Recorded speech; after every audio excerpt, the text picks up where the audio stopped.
Like, I like him. He's not this great beastly safety, but he's a solid enough safety. Yeah, I haven't really jumped too headlong into the undrafted. I've seen a couple of the guys. Um, I saw a couple of plays from Jason Hall. From what I saw, he's a hard hitter. He's a 220-pound strong safety that dabbled as a linebacker. I imagine the Falcons are going to play him at strong safety. I guess there's a possibility they could play him at linebacker if he doesn't necessarily, um, show the things that they want to see from him over the next month or two before training camp and in OTAs and mini camps and whatnot. But I think really sort of normally you would look at sort of a sign like this and be like, oh, this guy is a camp body and he doesn't have a shot. But I think that strong safety position, because the team let go of Sherrod Niesman, is pretty wide open. And I think Jason Hall, like guys like Tyson Graham and Quincy Mosier, who's coming off the injured reserve from last year, and a couple of other guys that they brought into camp, have a legitimate shot that if any of those guys do shine it in training camp, could wind up making the roster. So this isn't sort of, don't not say that whether Jason Hall or whoever that player is, only time will tell if that guy emerges. But I do think, it wouldn't totally shock me if we get to September and Jason Hall finds himself on the final 53. Yeah, and I wouldn't be shocked if he did. The other name at the safeties to watch is Quincy Mosier, because they just kept him for the entire year. That doesn't normally happen. You don't normally keep a guy who's a camp you originally thought was a camp body as your safety on injured reserve for a year. They didn't do that with any of the undrafted guys from last year. So I think Mosier ends up winning that job or it comes damn close. And if he loses, it's either going to be to Hall or to Cedric Cooper, who didn't test well, but he's got good film. Yeah, I haven't watched Cooper yet, but he was one of the few undrafted guys that I had at least heard of before we signed him. So that usually means that at some point someone along the lines thought he was a draftable pick, and so that usually says something. Definitely. Okay, guys. With all the Falcons talk being said, now let's jump and talk about the Bucs. We will relate this and sort of somehow these things match up with the Falcons, and maybe this player is going to be a player that the Falcons can exploit, or maybe this is a guy that might give the Falcons a lot of trouble. But for those of you, most of you, I'm sure, that have not memorized the Bucs draft, they took a Vita Vea with their first round pick, the D tackle from Washington, that many considered to be the best D tackle in this draft class. Not everybody, that was the fun thing about this draft. As you guys well know, we talked about it quite a bit this offseason, who was DT1. But some people saw Vea as that guy. Some people saw him, compare him to a Haloti Ngata type of player. In getting Vita Vea, they traded back from pick 7 to 12. They wound up picking up a couple of extra seconds to do so. Wound up sort of trading a couple of those, but they wound up with 3 second-round picks, wound up with Ronald Jones, the running back from USC, who many people thought was a first-round talent. They got 2 cornerbacks in the later part of round 1, and UNC's MJ Stewart, who's probably going to play in the nickel in the slot this year. And they also got the big press corner out of Auburn in Carlton Davis. I know he was a guy that a lot of Falcon fans had on their radar as a possibility for the Falcons in the first few rounds. In the third round, they got another small school guy along the offensive line in Alex Kappa, who could play some guard or tackle at a Humboldt State. He's going to start at guard. I think he's going to start at left guard. I think you're sleeping on my man J.R. Sweezy, Scott. I don't think I am, because I think Sweezy sucks major donkey balls. There's something about the Bucs and taking these D2 and D3 guards that actually pan out. So I'm just going to leave it at that. I trust their OL coach. In the fourth round, they got my guy from Pitt, Jordan Whitehead, really the only good player on Pitt. One of the few. There's a couple other guys, but he was the one guy that going into the season, I was like, oh yeah, that guy will play in the NFL. Undersized, strong safety in the fourth round. In the fifth round, they got a wide receiver out of Penn, Justin Watson, a underrated late round sort of guy. And in the 6th round, they got Jack Sitchie, the linebacker out of Wisconsin, who has been dealing with some injuries, but he's a guy that a lot of people sort of said had he not been injured, I think he had an ACL tear this past year and a torn pec the year before, could have been a 2nd or 3rd round sort of pick. So I think when we not to jump ahead to what the other NFC South teams have done, but I think, and I'm curious if you agree with this, Scott, I think the Bucs, other than the Falcons, had the best draft in the NFC South because I do think the Bucs did a good job getting talented players. I think all these guys can certainly find a role in the NFL. I think the big question with the Bucs, given that their coaching staff is on the hot seat, is this the caliber of the draft class that's going to save those guys' jobs? I think that's a little skeptical, but I certainly think whether it's for this coaching staff or the next coaching staff, several of these players are going to be valuable pieces for the Bucs over the next 3 to 5 years. So this draft reminds me a lot of that 2014 draft the Falcons had, which looked really good the day after the draft. But once you get into the season, you're going to be like, oh, well, Jordan Whitehead's a good pick, and Alex Kappa's a good pick, and Ron Jones and Vita Vea are good picks, but the corners that they took don't really fit what Mike Smith loves to do. So I don't understand that. Justin Watson sucks. He's just not good. I'm not a fan of his. I don't think he's a very good football player. And if Cichy doesn't come back from that injury, well, that sucks. So, you've got a lot of questionable. I could see a situation where the only guys on the roster after 3 years are Kappa, Whitehead, Vea, and Jones. Very similar to the Falcons, where after 3 years, in that 2014 draft, the only guys on the roster are Devontae Freeman, Pardo Allen, and Jake Matthews. So it's a very ominous draft. That being said, I wouldn't be shocked if they did somehow keep their jobs, because this has a roster that's like a team. They've got a really good defensive line. Really like Vita Vea. I think this was probably the 3rd best draft team. I think Carolina. We'll get there next 2 weeks. 2 weeks is Carolina. Now we're saving the worst for last. So yeah, I would have to say this is a very solid draft, but I don't think game changing. Watson's a 4th wide receiver. Jordan Whitehead, he might end up starting at safety. That's how bad the season. They've got Keith Candy and Chris Conte starting. Why they're not starting Josh just had Josh obviously. But right now they're projected to start Keith Candy. So it's just an interesting kind of, and I think Cap.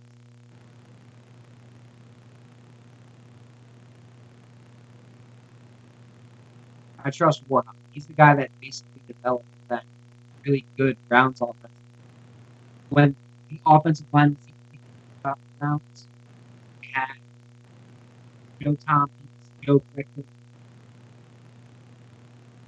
Those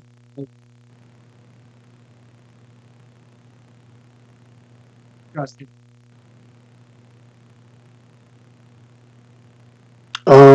Okay. You cut out a little bit in there at the end, Scott, but I think I got the gist of what you were saying.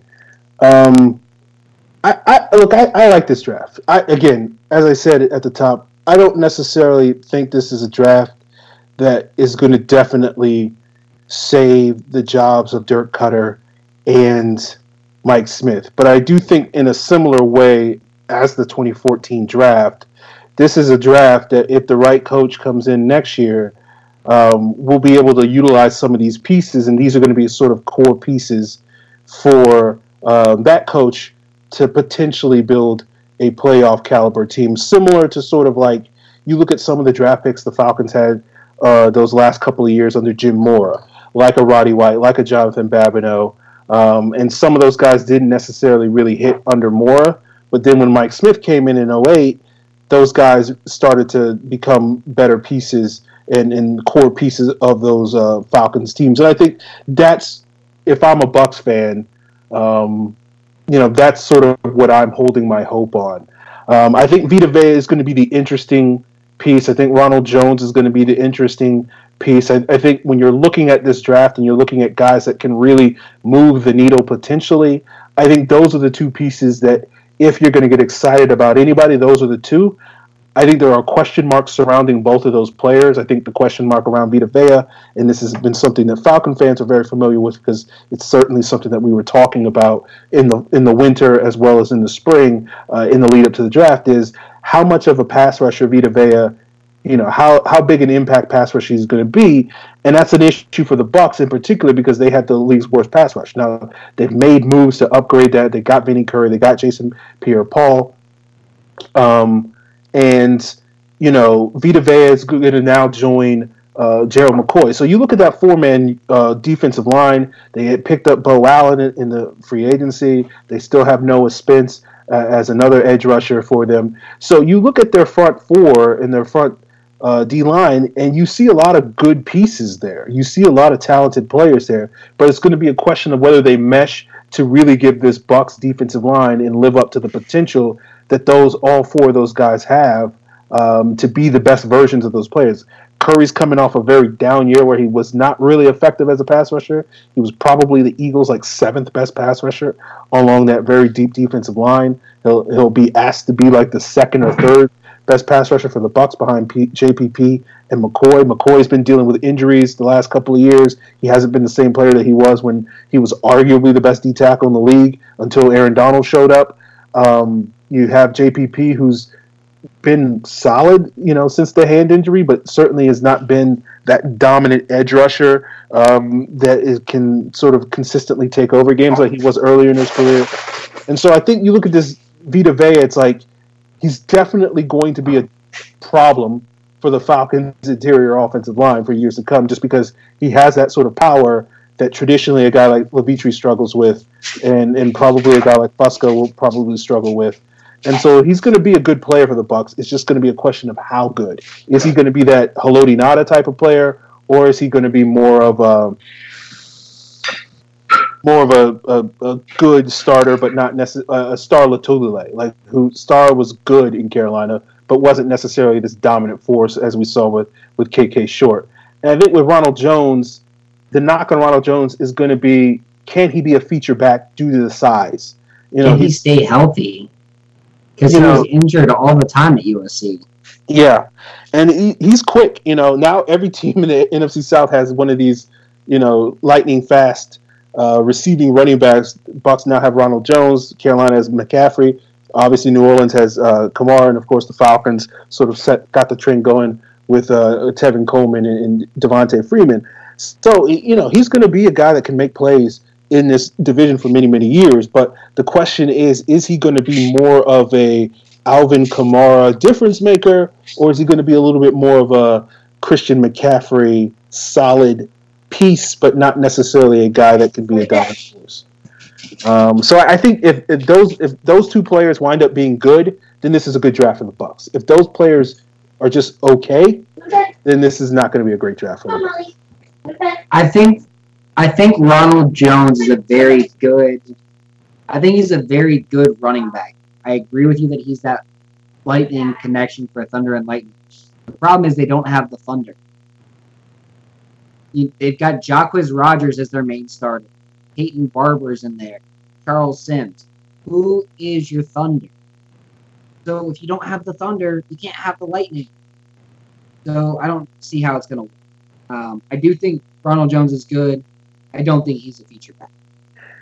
Yeah, I mean, Barber sort of took over for Doug Martin towards the end of last season. He's more of he would be the Thunder in this equation just because, he has the sort of size and physicality. I think the issue the Bucs have is you look at guys like Jones and Quiz and Charles Sims, they're all sort of third down running backs at this point in time. And the question with Jones is going to be, can he become more than that? And be the guy that can sort of be what Doug Martin was supposed to be, which is this every down difference maker. And if he can still be a solid NFL player, But if he's only a 10 or 15 touch guy as opposed to a 15 or 20 touch guy, that's the difference between being Devontae Freeman and a Pro Bowler and the difference between being Tevin Coleman, which, Tevin Coleman's good, but Tevin Coleman becomes better if you have Devontae Freeman as opposed to just Tevin Coleman. And so that's going to be the real question. If Peyton Barber, I don't necessarily believe that Peyton Barber is going to be their sort of Devontae Freeman. So it puts a lot of pressure on Ronald Jones to be that sort of guy. But that's one of the things where we talk about, like, the next coaching staff could go out and draft this really good running back next year, and all of a sudden you have a Ronald Jones and whoever running back tandem that could be comparable to, say, a Kamara Ingram or a Freeman Coleman sort of tandem. So it could wind up working out. It's just these aren't the draft picks necessarily where I think the Bucs are sort of putting the final pieces of the puzzle. These are sort of more like these are the bridge picks. And so that's one of the reasons why I'm like, I don't know if this is going to be the draft that's going to necessarily really help this current Bucs team get back to competing for a playoff spot. I have to agree. I just don't think this is that draft. Yeah. And, they addressed their secondary. That was other than their pass rush, that was a major issue last year. I like the 3 players they drafted. I don't know if they're going to really move the needle, particularly with the Mike Smith scheme. They got Carlton Davis, which is the most interesting of these picks because Whitehead's solid, but like if you're starting Jordan Whitehead as your, opposite Justin Evans, like he's okay. Like he's probably better than Chris Conte, but like not by a huge margin. MJ Stewart is a solid slot corner, but they might wind up having Vernon Hargreaves play there just because he hasn't been great as an outside corner these last couple of years.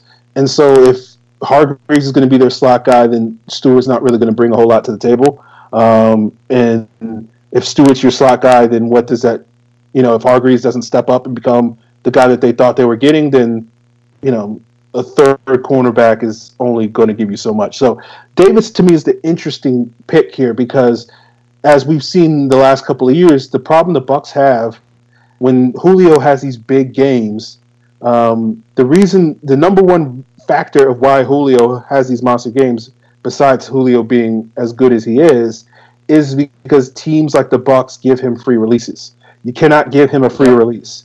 If you give him a free release, you're just killing yourself. And that's Mike Smith all day. That is a Mike Smith coach team. Completely a Mike Smith coach team. And so getting Carlton Davis, who is a really good press corner, you could argue he's probably the best press corner in this draft, at least in terms of a pure sort of that sort of Seahawk style of press corner. But that's not how the Bucs play. And so it's going to be interesting to see sort of, do they change their coverages to suit a guy like Carlton Davis? A guy like Vernon Hargreaves is not a big guy, but is better playing tighter to the line of scrimmage than playing that off coverage that Brent Grimes is really good at. And so they've sort of tailored their secondary around Brent Grimes, who's their best DB. But like Brent Grimes is at the end of probably playing his last year in the NFL. So are you going to move your secondary in a direction that suits some of these younger guys that you're not getting the most out of, or are you going to still play this coverage that Brent Grimes thrived in, 8 years ago in Atlanta? And that's the big question with this Bucs draft. And like, if Mike Smith makes the adjustment, and we certainly can speak about whether Mike Smith is good at making those types of adjustments. We saw that, the main reason why he didn't stick in Atlanta is because once the team's talent level changed from what it was early in his tenure, he didn't make the adjustments to coach with the new sort of talent. And that sort of doomed the Bucs last year. I'm not very confident that they're going to make the changes they need to, but the drafting of Carlton Davis at least suggests that it's possible. So that's something. Or he's just going to do what he did in Atlanta and draft guys and use them out of position. And he's just going to – it's like putting Chris Owens in the slot when he did that. It was stupid. Owens couldn't play in the slot. He sucked at it. He left him in the slot the entire game against the Packers. Mike Smith doesn't know how to adjust. Yeah, I mean, so like if they play to Carlton Davis's strengths, like it's not to sit here and be like Carlton Davis is going to shut down Julio Jones. No, he's not going to do that. He's not going to do that. But like Carlton Davis, if they let him play press against Julio, they have a better shot of let's say instead of Julio getting 250 yards against the Bucs this year, maybe he only gets 150 yards against the Bucs this year. And so if they do that, they got a shot. And everything else has to fall in place. So like this is going to be an interesting draft because this sort of is reminiscent of that 2014 draft where you have the Falcons drafting players that don't necessarily fit what they do or how they typically play, and you're not going to necessarily get the most out of those in the first year. That's going to necessarily you need to in order for these guys to save their job, and that is again we'll have to see how that plays out. The next pick again was Alex Kappa. It sounds like from what I've read, I think they're going to try Kappa. He's going to split time playing guard and tackle because, they signed Ryan Jensen, the center from Baltimore. He's going to be their center. That's going to kick Ali Marpet back out to right guard or left guard if they, how much confidence they have in J.R. Sweezy, who was their right guard last year, but he's constantly injured. Scott is not a huge fan of J.R. Sweezy. What a waste of money that was. I just want to say something, Aaron. Called it. I don't think J.R. Sweezy is as bad as you think he is, but I think he's definitely not $7 million a year. No, that's fair. That's fair. I'm not going to sit here and be like J.R. Sweezy was worth every penny, but he's like I think he's comparable in terms of ability to Brandon Fusco. No. Fusco can actually pass block. Fusco actually has technique. Sweezy's a guy who played defensive tackle. They threw him as a guard, and all he knew how to do was move forward. So he can run block, but he still has no idea how to pass. He did a decent job against Grady Jarrett last year. So, yeah. I don't really agree with that, but I think when you have Ali Marpet's help on every single play, you look a lot better than you really are. Okay, I mean we can argue about J.R. Sweezy for forever. It's not necessarily something I want to get into, but I think Kappa. Because I have a little bit of a higher opinion of J.R. Sweezy than you do. I think their main hole is the left tackle spot, not necessarily the guard spot. And I don't think Kappa's going to play left tackle for them. And so I don't really think Kappa really moves the needle in terms of helping them out immediately. But again, if he develops down the road, I think he could be a solid starter either at guard or right tackles, particularly since DeMar Dotson is 127 years old. And so he's going to be retiring soon. So, Kappa could be his heir apparent there. I don't know, man. They took a guy last year named Caleb Benenot. Oh, he sucks. I don't fully agree with that. He's terrible. I think he improved throughout the season last year. He shouldn't be starting this year. But I think with another year behind Dotson, he could at least be a somewhat decent like that. Like, slightly below league average. He's Lamar Holmes at best to me. That's basically what he is. Holmes wasn't a horrible right tackle. Holmes, yeah, in his fourth year. Yeah. I mean, he's not gonna be. I don't think he's a DeMar Dotson replacement. I think he's a swing tackle at best. Not really a starter, but we'll see. What's the next pick they had?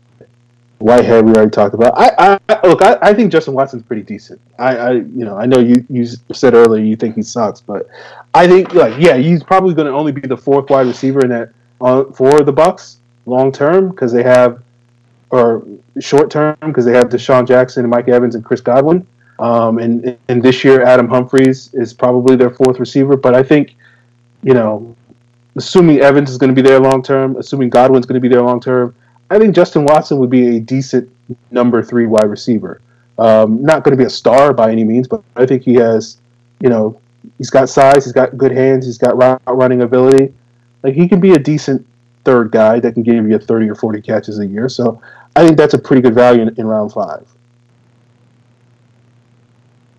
I mean, for round 5, you can only do so much too. He may also compete a little bit at return man with Humphreys and Quiz there. Yeah. And the last pick is Sitchi. I mean, like the Bucs. I mean, you can certainly say this. The strongest part of the Bucs roster, other than maybe the wide receiver position, is their linebacker core with Quan Alexander and Levante David. So Sitchi's I think Sitchi's a good player, but he might not play because they already have good linebackers. So, I mean, I guess end up getting cut. Like, when you look at their roster, Beckwith, Alexander, and David, those are all quality linebackers. Devontae Bond's a decent backup that'll rotate in. Adarius Glanton is a solid special teamer and backup. I mean, his real shot to earn a roster spot is on the weak side, behind Levante David, and earning his stripes on specialty. Otherwise, it kind of was a wasted pick. Well, I like this pick because this to me is like an upside pick. This is if he stays healthy, we got a good player. Now the question is he going to stay healthy? But in the 6th round, you can gamble on a quote unquote injury prone guy as opposed to trying to do that in say the 3rd or 4th round or something like that. And because they don't need him to start at really any point in the near future. Like they don't. Even if he doesn't necessarily live up to what some people think he is, that's not a problem in round 6. So I think this is probably, if we're talking about my favorite pick here, at least in terms of the value, I would probably put the Sitchi pick as probably one of the better picks that the Bucs had, just because it's a low risk kind of, I wouldn't say high reward, but at least a medium reward pick that they get a good solid 4th linebacker in him. Now, Scott, now that we've touched upon the Bucs draft, they signed a couple of free agents. We touched upon a couple of those, like Ryan Jensen and Vinny Curry. Maybe they finally solved their kicker issues with Chandler Catanzaro. Maybe finally the Bucs kicking woes won't be aguayoed, as you might say. What are your thoughts on the D tackles in Bo Allen and Mitch Unrein that they signed as well? All right, so Allen and Unrein, they signed these massive deals to be rotational guys. And Unrein, I could kind of see a situation where in their base defense, they're putting Unrein on as an end, similar to what the Falcons do, and having that 1-5 tech guy, and having Vea, McCoy, and JPP, and kind of trying to steal a little bit of what Atlanta does in their base package. And I could see that happening because Mike Smith did try to run something similar back when he had Mike Nolan here with that offset, but never fully did it. That or Mike Smith really just likes defensive tackles, if we're being honest here. I mean, he gave how much money to Tyson Jackson and Paul Soliai? Well, the thing I'll say about they didn't pay as much for Bo Allen and Mitch Unrein as they did for Tyson Jackson and Paul Soliai. So he's making improvements. That's what I'll say. And they had money just to throw away too. Yeah, the Bucs had like $80 million in cap space this year, or something ridiculous. They were just like pissing money away. Yeah. That being said, I absolutely love. I just have to share this story about Bo Allen that came from draft season of his year. I had a buddy who was a scout who was up there. He's now working for NFL Network. But he's a scout who was up there at the Wisconsin Pro Day. And he texted me as it was going on. Bo Allen just walked the last 10 yards of his 40-yard dash. He ran 30 yards and then got too winded to finish and walked the last 10 yards. I've never seen this before. So that's what the Bucs are getting. They're getting a guy who can't run 40 yards in a straight line without getting. No, he's a good backup. You're gonna have the two fat guys rotate with each other, Ray and Allen. You're gonna have McCoy and Unrein kind of sort of rotate with each other. McCoy's gonna play 90% of the snaps. I think Unrein's gonna see a lot of time rotating with JPP, rotating with Spence, and I don't think you're gonna see a lot. Because let's be honest, Wilson's not. No, he's not. So they kind of set up a 7-man rotation. But the best thing they did was trade for JPP.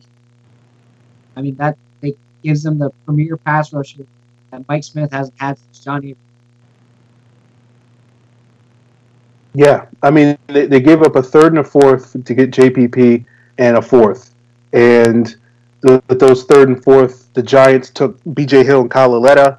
And then the fourth they used they traded up to get Alex Kappa in the late third round and sort of gave up what wound up being Foley Fatukasi to move up to get him. So, I mean, JPP and Alex Kappa, that's a pretty decent haul for a third and fourth round pick, I think.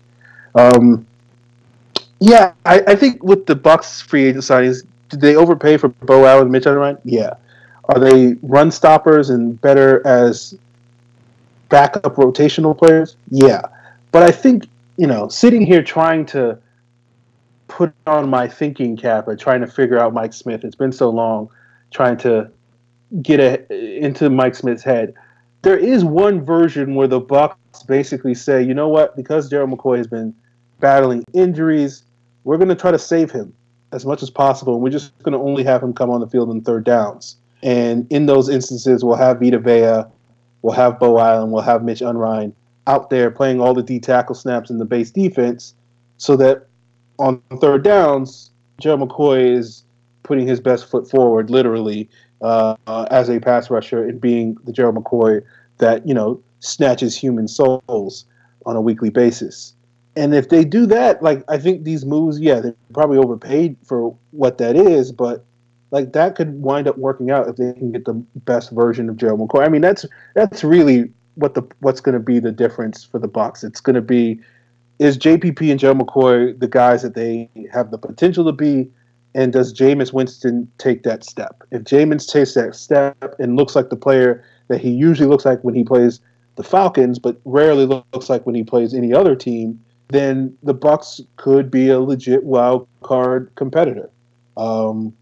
If both those things don't happen, then they're probably looking at a 7-9 type of season at best, which is, I don't think is going to necessarily allow Dirk Cutter and Mike Smith to keep their jobs if they don't make the playoffs this year. So, I mean, these are, I guess Ryan Jensen's a good signing. He's kind of a one-year wonder. They paid him a lot of money, 4 years, $42 million.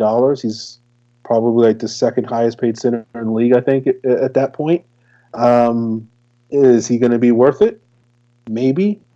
Again, as Scott said, they had a lot of money. They could just basically throw money at guys and basically be like, yeah, you're better than what we had. I mean, Ali Marpet's really good, but you're better than J.R. Sweezy or Alex Kappa starting on our interior, or Evan Smith. So, here's $40 million to basically be a good center. You don't necessarily have to be a great center. So in that sort of factor, that move is a good move, I guess.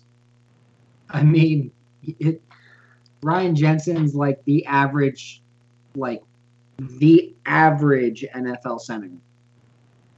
So, I mean, it's an improvement over Evan Smith, I guess. Ali Marpet should never be playing center.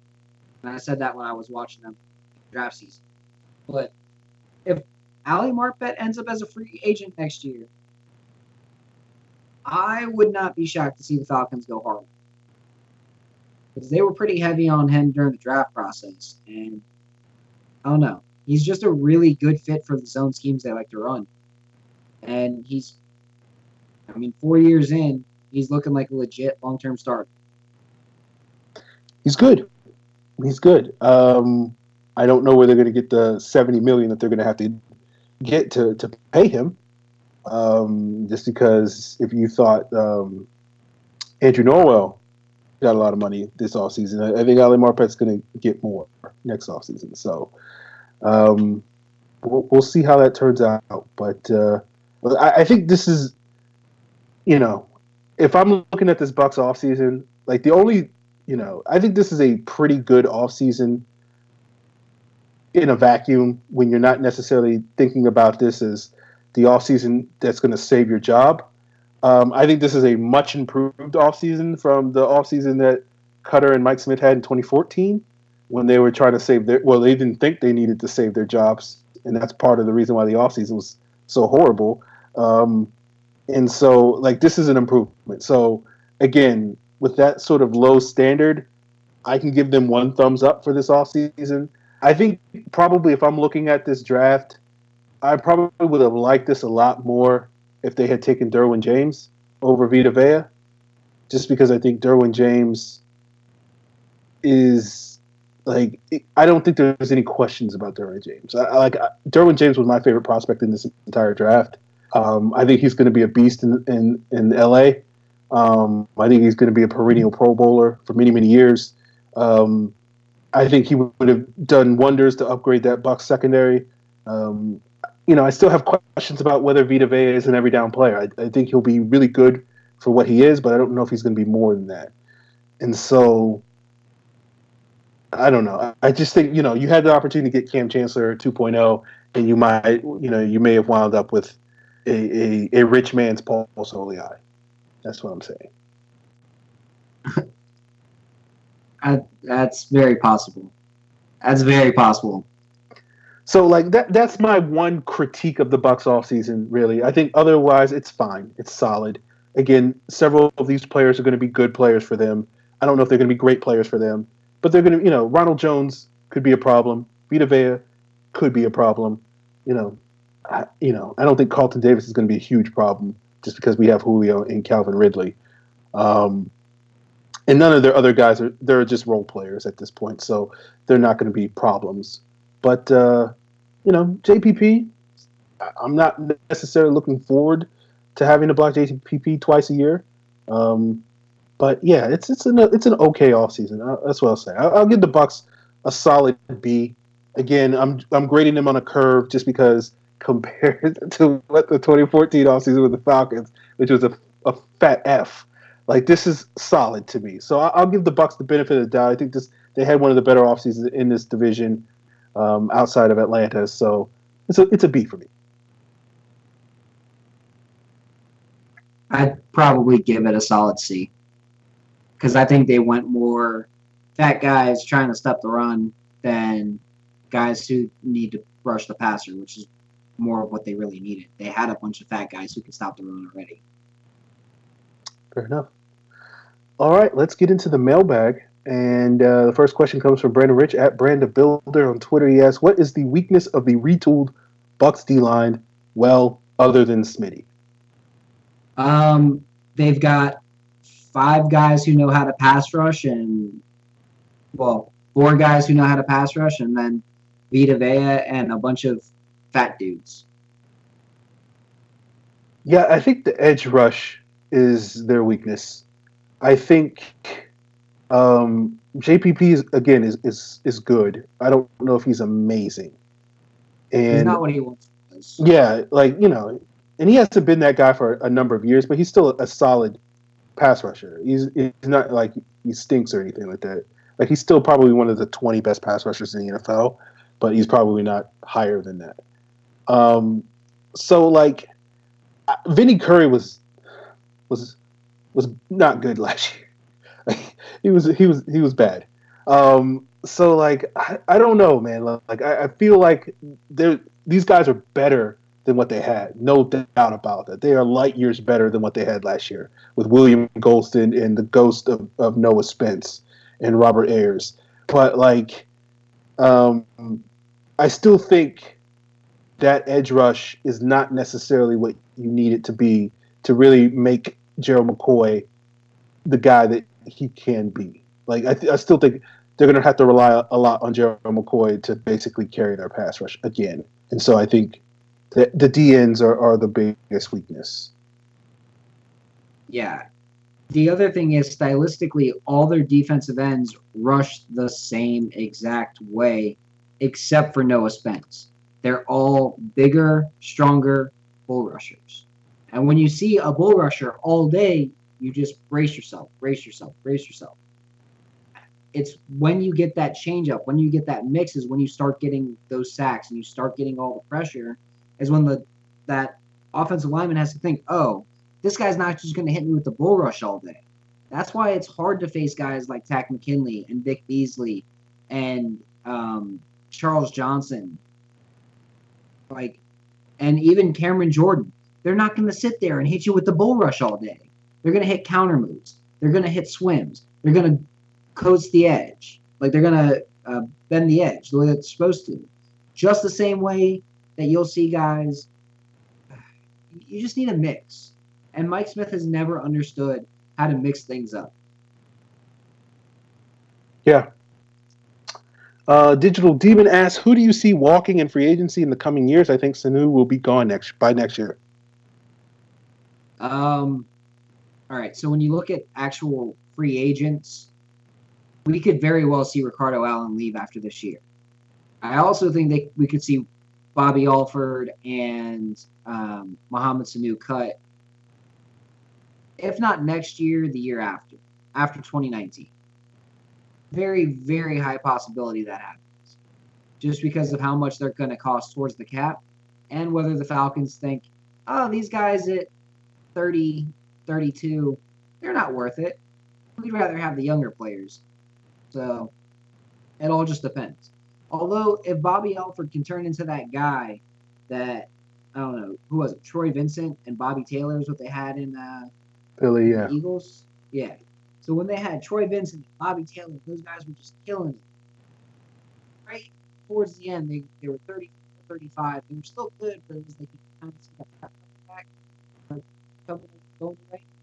I think that's part of the reason why they drafted Isaiah. They kind of see that step going away. Like, we want to make sure that we've got this guy here ready and kill it when Bob Alford has to be. We've got a really good guy. Yeah, I think limiting it to free agents, it's different lists. I think the issue the Falcons are going to face in the coming years is I think certain guys like a Sanu, like an Alford, like a Ryan Schrader, I think the leash might be shorter on some of those guys than people think. I think some people sort of look at those guys as playing out their contracts with each of those guys have like 2, 3, 4 more years left on their deals. And it wouldn't totally shock me if one or more of those guys are not on the Falcons next year. Again, a lot of that depends on how well they play this upcoming season, which remains to be seen, and if there's any drop-off, major drop-off in any of those guys' play. But all three of those guys could be back next year. I think sort of looking at the free agent list, I think next year, the priorities presumably to re-sign are going to be Tevin Coleman, Josh Harris, Grady Jarrett. You don't have to pay Josh Harris that much. Yeah, I know. I'm just saying, like, he's going to get re-signed. He's going to get re-signed. They'll probably re-sign him at some point in the middle of the year and be like, we just gave Josh Harrison a $100,000 signing bonus and a minimum deal for the rest of his life. Yeah. So, unless Josh Harris, botches a whole bunch of snaps this year, which I don't think he's messed up a snap since his rookie year, which is what was like 2013, maybe 2012 or something like that. So, he'll probably be fine. But I think, you look at your free agent list, those are the three guys I think that sort of stand out that the Falcons are going to at least make an attempt to re-sign. Whether they can successfully do that, particularly in the case of Tevin Coleman as well as Ricardo Allen, remains to be seen. We know Grady Jarrett's going to be a priority. I think after that, I think that's really where the questions sort of get tossed up. I think, looking at their 2020 free agent class, you're really only looking at Deion Jones and Vic Beasley as the main guys. Who knows what Devondre Campbell, Matt Bosher, Austin Hooper, Wes Schweitzer. Um, some of these are question marks. And I think Deion Jones right now is really the only guy that you sort of look at and say that guy's there's probably like a 90+% chance that he's back. And I think everybody else is a little bit of a toss up there. Um, and I think that's going to have to be played out over these next 2 seasons. I think Keanu Neal is going to also be a guy that's very, very high probability that he's brought back. But I think, sort of projecting out beyond the next 2 years is kind of hard to do. Just because, even with a guy like Takk McKinley, who had a really strong rookie year, but, we could be having a very different conversation about Takk McKinley 2-3 years from now than what we're having right now. And so it's just one of those things. These things are hard to project that far in advance. So I think really you can only really, with some degree of accuracy, only look ahead maybe like 18 to 24 months in the future. And that's about as far as I would go. So I think, Jones, Jarrett, I feel reasonably confident are going to be back. Keanu Neal as well, Josh Harris. But everybody. What's nice about Neal is Neal has that 5th-year option, too. Yeah. So you don't really have to worry about Keanu Neal for another 3 years, really. Yeah, you don't have to worry about Neal. So, like, other than those guys, I can't necessarily say with confidence that anybody else that's due up for free agency over the next 2 or 3 years is definitely going to be back. So, like, it could be a lot of guys. Like, there could be a lot more roster turnover with the Falcons over the next couple of years than I think a lot of people sort of think. And sort of that's one of the reasons why when we talk about sort of these windows, like the window I don't think maybe is as long as some people want to believe, just because the Falcons may have to reload. And if they successfully reload with some of the players that they lose, then, they can sustain that window for longer. But if they don't, and that's sort of what doomed the Mike Smith teams, is they couldn't necessarily find the replacements for guys like Tony Gonzalez, like Levine Toilolo, guys like Harvey Dahl and Garrett Reynolds and Peter Kahns and Tyson Clabo, Lamar Holmes, et cetera, et cetera. You guys know that old chestnut. But we'll see how it plays out. I think right now it's more guessing than educated guessing, I guess. Brandon asks, is Sambrailo worth upgrading? His claim to fame is calling Vic daddy. Could he be our Vitae in a pinch? So I get why people think Sambrailo can be improved upon, because he can. However, it does take some resources to do so. And the Falcons haven't invested in those just yet, unless you seem to think that this Matt Gono guy could kind of pull a Ryan Schrader on. So you never know, but I don't think he's gonna be great. But I also don't think Hauloti Vaitai was great either. They gave him a lot of help this past year. So I'm not too worried about it. Yeah, look, Vaitai showed a lot of growth this past season and was, I won't say critical to the Eagles' Super Bowl run, but him not sucking was critical to the Eagles making that Super Bowl run, because what was a vulnerability on their offensive line in 2016 when Lane Johnson was suspended, with Vaitai playing that right tackle spot, which we saw Vic Beasley, exploit among other players, was not necessarily as much an exploitable weakness in 2017. And I think that certainly allowed the Eagles to have some of the offensive success with Nick Foles that they probably wouldn't have had if he had been a turnstile. So I think with Sambrailo, do I think he can be Vaitai? No. Look, I'm probably like the world's least fan of Sambrailo. So like, I don't know, man. Like I think really what you're hoping for with the Falcons upgrading Sambrailo is whether or not he can, whether Austin Pastor can push him. The Gono guy, I've heard good things about him. I haven't really watched him. So like, is Sambrailo worth upgrading? Yes, to answer your question, Brandon. Are the Falcons going to do it? We'll find out. I think tackle is going to be a position that they might address next offseason, just for those very same reasons. So we'll see. So outside of Matthews, Schrader, and Mack, Gono's the most athletic guy. That's part of the reason why I think he's going to end up sticking around a little bit longer than you might. I did want to go ahead and kind of answer a couple of these questions we got on the YouTube chat. So we'll just get to it. Daryl Morse.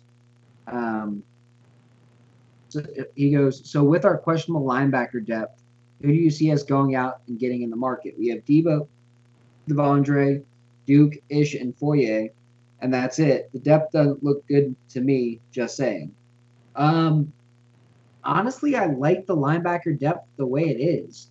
I'm a big fan of taking undrafted linebackers and using them as special teamers and just letting the best guy go out there and kill it. Like, yeah, you got Foye, you got Duke, you got Dion, you got Devondre. Those four guys are there. You got your strong safety linebacker guy in Jamal Ishmael. You're only going to keep 6 linebackers on the roster anyway. You might as well get one of these young guys like Emmanuel Smith, Richard Jarvis a chance. Who are just fast as hell from good schools, smart dudes, good schools, really football smart on top of it. Give me those kind of guys all day, every day, and just let them battle it out for the spot. Worst case scenario, you throw them on the practice squad. Let them try again next year. Yeah, I don't think linebacker depth is a major concern. I think, as Scott said, you're really only having 4 or 5 of these undrafted guys sort of competing for one roster spot, and I think that roster spot is really a guy that's going to be inactive most games, pretty much anyway. So you're not really worried about it to any major degree because that guy's only really going to play special teams unless there's multiple injuries. And if there's multiple injuries, you could even see the Falcons sort of tinkering with moving Vic Beasley back to linebacker. I think between Jones, Campbell, Riley, Ishmael, and Olakun, you're pretty good to go at your linebacker position.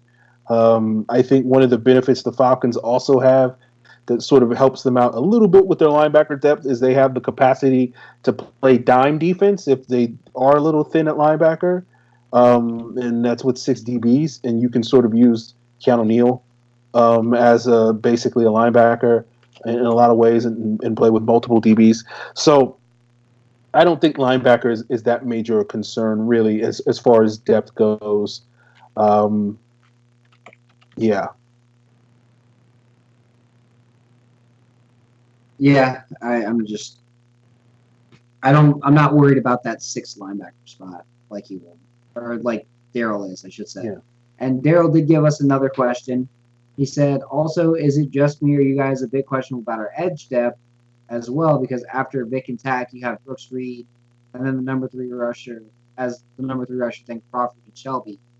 I'm not as worried about Shelby. When I was talking about earlier, where you need to have a mix of different types of guys that are rushing the passer, I honestly believe that. Like, Crawford and Shelby are those big bull rushing type guys. Then you got Vic and Tack, who are more those speed guys. Although Tack does have a good bull rush himself, I'm just saying you got those speed guys too, Vic and Tack. And then Brooks is just kind of a technician. He's like a Greg Maddux. Well, he's not Greg Maddux. He's like a Russ Ortiz, like a technical pitcher, but of pass rush. He's just a technician. He knows how to pass rush. He knows what he's doing. He's not the most physically gifted guy. He's like that pitcher that throws 88 miles an hour, gets maybe 6 strikeouts a game, but somehow wins 20 games. Just some random. So that's what Brooks Reed is. He'll magically have a 10-sack season. That was the same kind of thing. Adrian Clay, just that like technician that worked all day and really help you out. But he's not gonna wow you. Like I'm not wowed by Brooks Reed, but I can't sit here and be like, oh, Brooks Reed sucks.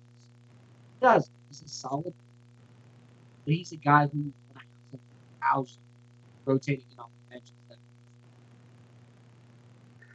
Yeah, look, Brooks Reed is fine. Like I don't think the edge depth is a major concern. I think it only becomes an issue if you lose a starter and then all of a sudden you're thin as far as your depth goes. But like I think that's pretty much the case at every position in the league. Generally speaking, you're not three deep across your roster, really at any positions.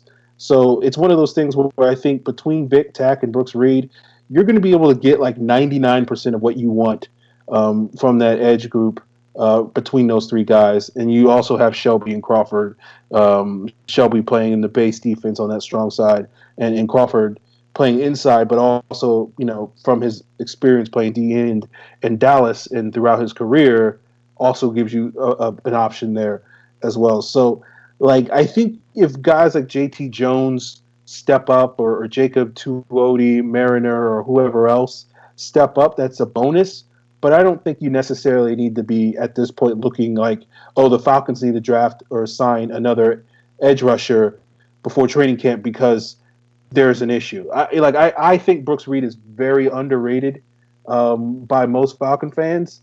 I think when you look at his production over the last year and a half, since basically Adrian Claiborne got hurt at the in the second half of 2016, and they needed Brooks Reed to step up. I think he stepped up, and he's been a very underrated and productive pass rusher since then. And when he gets opportunities to play, he's productive. I mean, he was the MVP of that Seahawk, the defensive MVP of that Seahawk playoff win. He outperformed in a lot of games over the last year and a half. He's outperformed Vic Beasley as well as Tack McKinley. And Tack gets a pass because he was a rookie, but it's one of those things where, like, I think the Falcons are fine as far as their edge depth goes. I don't think it's a concern. Again, if there's an injury, of course it's a concern. Just like, I don't look here at quarterback depth and say, oh, man, we have such a problem at quarterback depth. But, yeah, it becomes a problem if Matt Ryan gets hurt. But, again, that's one of the things that happens at pretty much every position. If you lose a starter, it becomes an issue. You just hope you don't lose a starter. If you lose a guy who's basically a Pro Bowler at any position, it's going to be an issue. Tack McKinley has flashed like a Pro Bowler. If you lose him, it's not going to be fun. Vic Beasley is a Pro Bowler. Grady Jarrett should have been a Pro Bowler the last 2 years. I don't give a damn what anyone says. That man should have been a Pro Bowler. Those are going to be big losses. Key guys on your team, if they go down, those are going to be losses. Now, Duke Riley goes down, I'm not as worried because I think Foye Oluokun can come in and play Duke Riley's role and be effective. If Devondre Campbell goes down, I think Duke Riley or Foye can play that role and be effective. If Dion goes down, I get worried. If Alford goes down, I kind of have a feeling that Oliver can be effective. But if Trufant goes down, that's when I start to get a little worried because that's your best corner.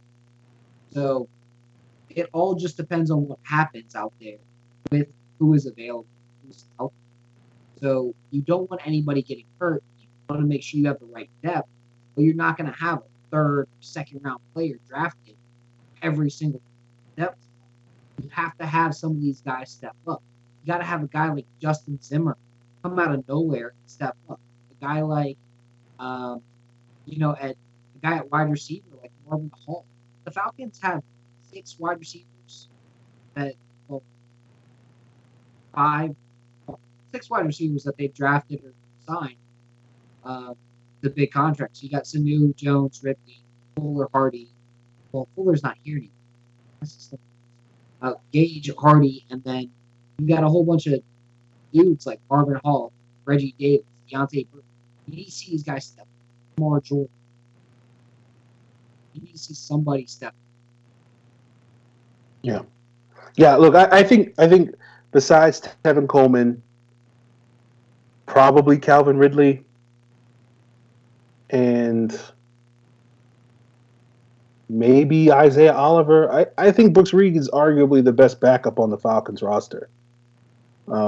So, like, I think in terms of the drop off from a starter to a backup, I think you can argue that other than maybe Tevin Coleman and Devontae Freeman, the drop off from at least what Vic Beasley has been the last year or so to Brooks Reed is not as significant as it is for most other positions on the roster. So, I think I would say from Julio Jones to Calvin Ridley, that's a pretty massive drop.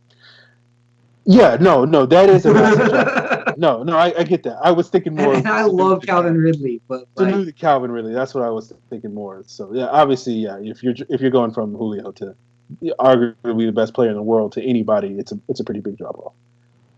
Yeah. Next question comes from Brandon. Again, he says, I see a much improved secondary with better man capabilities day one. Does that equal more blitzes and better pass rush numbers?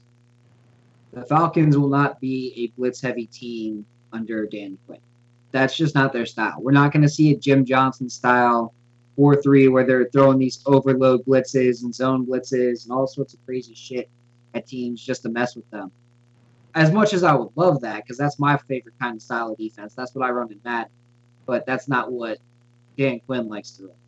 So, I do think we're going to see a better pass rush because you're going to see a defense that's going to be able to press a little bit more, run, press, man, which is really what Dan Quinn likes to run. And we're going to have a lot of fun out there watching this team just lock dudes up at the line and then seeing Vic Beasley, Pat McKinley, Grady Jarrett follow quarterbacks. Yeah, as Scott said, we're never going to be a blitz-heavy team. We're probably always going to be in the bottom 10 in terms of number of blitzes. But I think, in the past, they've been more like in the bottom 2 or 3 in terms of blitzes. So I think there's the potential for more blitzes. It's just not going to necessarily probably be the, stylistic choice of the defense. So I think we should see more blitzes just because of upgrades like Oliver, of other guys coming into their own, and because you can question a little bit with the loss of guys like Claiborne and Poe, whether or not the Falcons are going to be able to as reliably get pressure with 4 this year as they were last year. Now, a lot of that depends on how much growth guys like Jarrett and Vic and Tack have this year. They could have a lot, and that may not be as big an issue as it sounds like I'm making it. So that's going to be a question. You saw instances where the Falcons would dial up, I think the first play in the Rams playoff game, they threw a 6-man pressure at the Rams. And I was like, oh, man, this is amazing. Let's see more of this. But I think that was probably the only time they did it the entire year. So, if they can throw in 1 or 2 of those blitzes a game, I think that would be a thumbs up. But, I don't expect you to see that, every series or every other series or anything like that. So this is where it comes down to alignment and who you have up front and the type of players that you're pass rushing with. Vic Beasley and Tack McKinley rushing from the same side sometimes out of a 3-4 alignment or a 3-3-5 alignment would be a lot of fun. And if we could see a situation where they may not call a lot of 4-man blitzes, but I could see a situation where they're calling 5-man blitzes and you've got a defensive line where it's Tack, Brooks Reed on Tack and Brooks Reed and Grady Jarrett playing the nose, and then your linebackers on the outside are going to be Devondre Campbell and Vic Beasley, and those 5 guys up front are hunting. You got Deion Jones dropping back. You got the rest of the guys in the defense dropping back. So it all just depends on what they plan on doing. But that kind of pass rush, that kind of speed up front is very tough to handle, especially when you got a guy like Grady Jarrett in the middle who can push the pocket, and you've got that technician like Reed who can take on a left tackle or a right tackle and create pressures. So I don't see them blitzing a lot, but the type of blitzings that I see them doing aren't the 6-man pressures that Aaron wants. But I do think we will see a better pass rush just because coverage will be. But yeah, look, they threw it a lot more. They like to throw some 5-man pressures with Devondre Campbell being that 5th guy, and Devondre Campbell was very effective when they did that. I'd like to see more of that. Whether we see them, throw more in terms of that, with the 6-man pressures and whatnot, then I'm not very confident, basically, that they're going to do more of that. But I think that we'll see, a healthy amount of 5-man pressures, like we've seen last year, probably a little bit more. I think the last time I saw the numbers, the Falcons blitzed about 25% of the time, 23 maybe, which is on the low end. Most teams are somewhere between about 25 and 30. So they could go up a little bit and be a little bit more of an average blitzing team than a below average blitzing team. So I think that could change, but I don't think we're going to suddenly, we're not going to be Rex Ryan or, as Scott said, Jim Johnson for some of you older football fans that still remember the glory days of Jim Johnson. Those Jim Johnson defenses, the Eagles from 2001 to 2004, where it was that blitz-heavy scheme, and it was just a fun defense to watch. I'm sorry. It was a very fun defense to watch. If you're a Falcon fan, because they used to wreck the Falcons all the time. But they used to destroy us. But I'm okay with the one guy that beat you was Jim Johnson. Yeah, no, I've gotten over it. It's been a decade, so they were. I don't have to worry about them stomping us into the dirt in the NFC Championship game anymore. So I can learn to appreciate how good that defense was in retrospect. So if you want a comparison for a current defense, some of the troglodytes that Jim Johnson kind of spawned are like Sean McDermott. Yes. So he throws a good amount of blitzes at people. That's a Jim Johnson defense. Is what he ran basically for the Panthers, and why the Panthers were in the Super Bowl was that Jim Johnson defense. That when I watched it, it was a Jim Johnson defense that had some wrinkles, but it was a Jim Johnson. There you go. All right. Brandon asks, who got the better value in the bargain guard sweepstakes, Carolina with Searles or Atlanta with Fusco? Atlanta with Fusco. Jeremiah Searles sucks. Yeah. Ditto. Is that even like... It's not a question. All right. So Jeremiah Searles probably won't even start for the Panthers this year because they should be moving Taylor Moton to left guard. Honestly, they should be moving Darrell Williams to left guard and starting Moton at right tackle, even though Williams is an full pro right tackle. And I say that with quotes in a funny voice because that dude sucks too. I've never seen someone get so many chips and help and just he had no business being. He is a below average starting right tackle at best, and they made him an taking it from the guy who probably deserved it in Ryan Schrader. Because Ryan Schrader gets one-on-ones with top pass rushers and holds them at bay. But I digress. Yeah, it's Fusco. Brian, your homeboy Brian asks, fun question, how well do you... Okay. I got this. How well do you think Julio Jones, when 100% healthy, would do against one-on-one Deion Sanders in his prime? Do you think Deion Sanders would struggle against Julio and need help to cover him? Or would Julio get shut down by prime time? Let's just say Kyle Shanahan with OC. All right. Regardless of who the offensive coordinator is, Julio would smoke the shit out of Deion Sanders, right? Especially in today's rules. Deion Sanders was a very grabby cornerback in a time when you could be a grabby cornerback. Now, Sanders would get flagged all day, and Julio would be like, what the hell's going on, man? And it'd be over. So, in today's rules, Julio would destroy him. Back then, Julio would probably also destroy him because he is so damn physical. Deion would know what to do.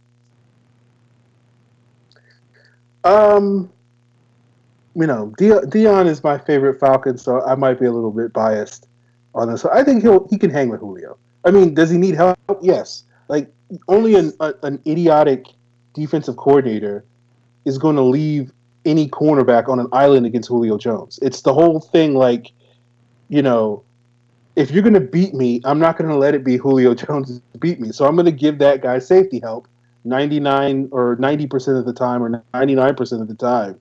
It doesn't make any sense to not give him help over the top. It's just dumb. That's just dumb coaching. That's like high school, middle school, pee-wee level coaching. And if you don't do that, then you shouldn't have a job in the NFL. Bottom line, if you don't give your cornerback safety help against a guy like Julio Jones. That's just truth. There are no sort of shutdown corners in the way that they were when Dion was playing, where the rules, as Scott said, allowed you to basically shut down one side of the field. The last time we've had anything close to that was Darrelle Revis at his peak, and he was that guy for maybe 3 years before he started to decline. So I think relative to what you can expect, again, if you're expecting Dion to go toe-to-go with Julio and hold him to one catch for 18 yards, no, it's not passable. It just doesn't happen. But if you're for 100 yards and a touchdown, it's probably I think he can hold Julio to maybe 5 catches for 80 yards or something like that, which relative to covering Julio Jones is shutting him down. Yeah. So I think Dion the closest. Well, let's put it this way though: when you look at the kinds of receivers that Deion Sanders played when he was in the NFL, there wasn't a guy who was the physical freak that is Julio Jones. The closest thing that he ever had to face was probably Terrell Owens. Yeah. So the second part of your question, if Shanahan was the offensive coordinator, then yeah, I think Julio Jones would get shut down, because I think what Shanahan would do is you're going to put all this attention on Julio Jones, but I'm just going to throw it to everybody else. That's basically what he did in 2016. So Julio's going to have one catch for 18 yards, and then Sanu's going to have 8 catches for 100 yards, and Taylor Gabriel's going to have all these catches, and Ridley's, so Shanahan's smart enough to realize I'm not going to force the ball to Julio Jones if I don't have to, because I'm going to use Julio Jones to create opportunities for other guys. And so they're going to be focused on there, and I'm going to go over here. So Julio Jones would have 1 catch for 15 yards while the team had 580 yards of offense and 8 touchdowns in the game. And people would be like, well, Julio Jones didn't score a touchdown. Bitch, he didn't have to. Yeah. That's pretty much it. Yeah.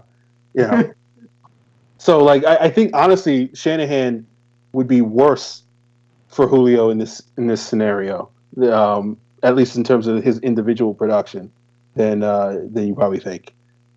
But the offense would be better, the rest of the offense. But Brian's next question is, which NFC teams has a defense that would likely give our offense problems even if our offense is clicking on all cylinders? You don't have to look too far outside of division to answer that question. Carolina, New Orleans, Tampa Bay, they all should have, well, if Tampa Bay was run by a coach not named Mike Smith. But Carolina, New Orleans, Minnesota has a good defense. The Bears have the framework for one. The Eagles have a good defense. I'd say those teams. Yeah, look, the key to slowing down the Falcons' offense is you need to be able to get pressure with 4. Yep. Because so much of your secondary is trying to deal with Julio Jones and not let him beat you. You need to have good enough corners that can sort of press and jam Julio at the line of scrimmage. Oh, again, that's not Rams, because that defensive line is nasty. Yeah. So you need sort of press corners that like to get physical, that are above average to good. You don't need to have, you don't necessarily need to have Patrick Peterson caliber guys there to be effective against Julio Jones, but that certainly helps. And you need to have athletic safeties and linebackers that aren't going to get completely destroyed by Tevin Coleman and Devontae Freeman in space. So when you look at the teams that have that formula, the Rams have that because of Aaron Donald and Ndamukong Suh, and they now have Aqib Talib and Marcus Peters as their cornerbacks, which is ridiculous. That's a conversation for another day. Minnesota has Marcus joins their free safety to help team up on Julio, and Aqib gets away with fucking murder against Julio. There you go. I'm tired of seeing that dude. Xavier Rhodes has done a really good job against Julio the last several years, and of course they can get pressure with four guys. They have good athletic linebackers, and of course Harrison Smith is a soul taker at the safety position. Philadelphia, again, we saw obviously that they can get pressure with four guys. Their corners are not great, but they're good enough because they have good safeties, and so that's what I'm talking about. You don't need to have great corners to be able to keep the Falcons receivers in check. You just need to have good corners and, team those guys with, arguably one of the two or three best safety duos in the league. So the main thing is getting pressure. That's when the Falcons struggled against Carolina for years. It was because we couldn't block guys like Greg Hardy and Charles Johnson and KK Short, and even going back to Julius Peppers and Chris Jenkins. So, if you can just rush 4 and drop 7, you're going to do a better job than most against the Falcons offense, even when they're clicking on all cylinders, because we know the kryptonite for the Falcons has always been, if you can hit Matt Ryan early in the game, it can sort of take him out of the game, and the more pressure you create, the less often he can get the ball to Julio Jones, and the less often he gets the ball to Julio Jones, generally speaking, the less effective the Falcons offense is going to be. Okay. Brandon asks, which backfield in the NFC South appears to be the biggest challenge to Atlanta? Bruising running backs that aren't spent give us trouble now. That's 2 of the 3. What 2? Carolina's got speed backs. They've got McCaffrey and Artis Payne. Yeah, they got C.J. Anderson. C.J.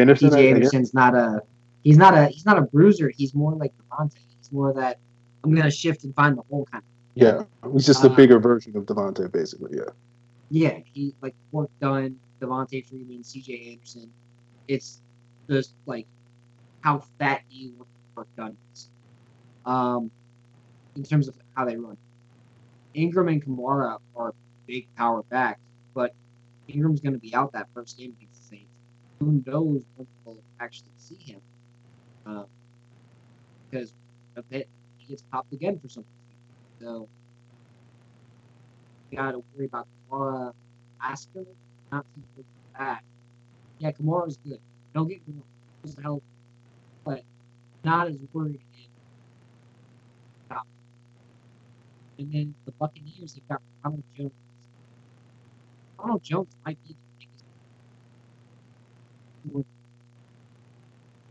biggest. This is maybe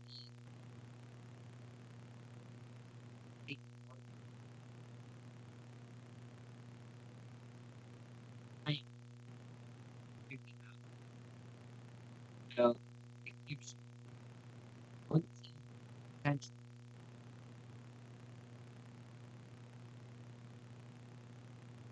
Not